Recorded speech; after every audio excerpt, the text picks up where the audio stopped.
शेतकरी मित्रांनो नमस्कार.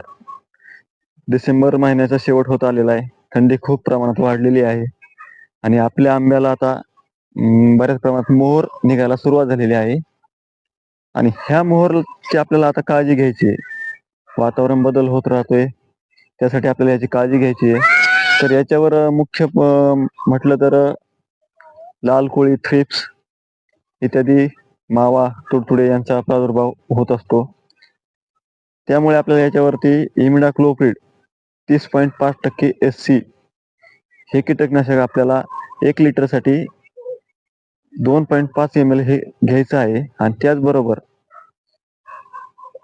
हेक्झाकोनाझोल 5% SC हे आपल्याला 1 लिटरसाठी 2 ml हे आपल्याला घ्यायचं आहे आणि याचं कॉम्बिनेशन आपल्याला करून याची फवारणी आपल्याला आंब्यावरती आपल्याला घ्यायची आहे. तर हे हेक्झाकोनाझोल हे आपल्याला टाटा रॅलिस क्वांटाप या नावाने आपल्याला बाजारात मिळते, ते आपण घेऊ शकता किंवा कोणत्याही चांगल्या कंपनीचं इमिडाक्लोप्रिड आणि हेक्झाकोनाझोल आपण घेऊ शकता.